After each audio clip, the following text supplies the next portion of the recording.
1961 was a year of international tensions, compounded by crisis after crisis. It was a year of riots in Cairo to protest Lumumba's death. It was Cuba in a red regime and Castro's boast that he had always been a communist. It was Chombe and warfare in the Congo, with that young nation torn asunder by civil strife. 1961 was Laos, now under the uneasy rule of a neutralist regime. And it was South Vietnam, battling red guerrillas. It was the year that the Algerian War continued to pit brother against brother. This was 1961.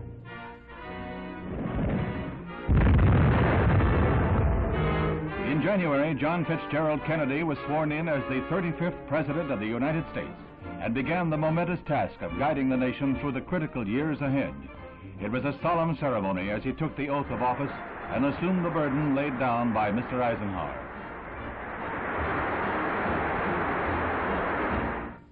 President Kennedy made his first venture into personal diplomacy with a trip to Europe, conferring first with General de Gaulle, who remained unconvinced that he can or should negotiate with Russia over Berlin.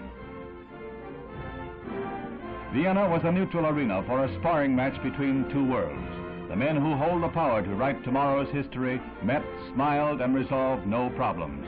The dictator and the president, the East and the West. Constant ally in adversity, Britain received a report on his meetings from Mr. Kennedy. The bond between the two nations grew stronger. For a time, the very effectiveness of the United Nations was threatened when Dag Hammarskjöld was killed while on a peace mission to the Congo. The great apostle of peace had assumed his post in 1953 and brought to his work a dedication that won him international respect even from the Russians. They tried to remove him, but they could never question his integrity.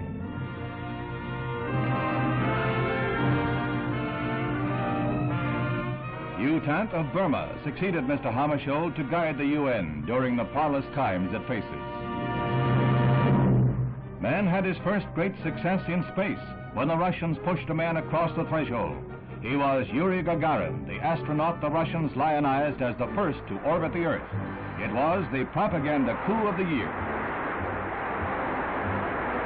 After the Russian flight, U.S. plans were accelerated. Commander Alan B. Shepard was sent into suborbital flight. Unlike the Russian venture, this took place in the white-hot glare of worldwide publicity. The Mercury capsule is right on course as the commander took over the controls to become the first man to guide a spacecraft. 115 miles up, he went 300 miles downrange, right on target, and was picked up by waiting helicopters.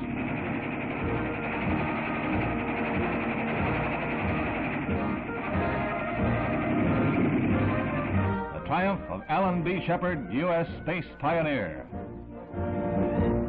Following in Commander Shepard's star-studded footsteps came Captain Virgil Grissom.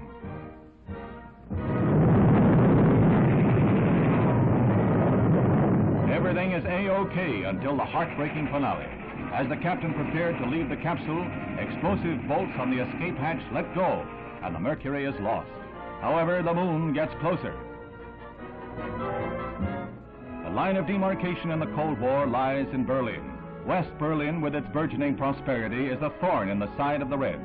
Refugees from the East escaped by the tens of thousands until the communists in desperation threw up their wall of hate to seal off the border. In a decade, more than 4 million East Germans fled their homes, causing a drain on communist Germany's economy that was called no longer tolerable. Their answer, the wall. Now entire families are separated, their only communication a wave from a distance. This is heartbreak. This is the poignant drama not found in the reports of diplomats. A bride in the East can only wave to her mother in the West. She takes her vows in public loneliness. The border is strengthened, but still they escape. She hangs from a second-story window. The Red police try to pull her back. The Westerners try to free their grip.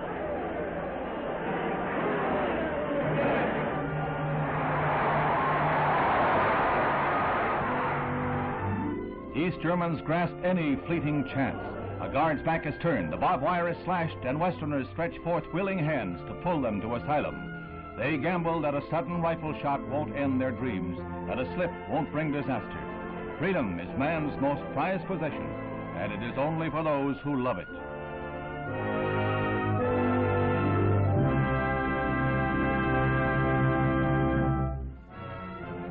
Immediately following the death of Dag Hammarskjöld, the United Nations Assembly heard an historic address that established the policy of the Western world.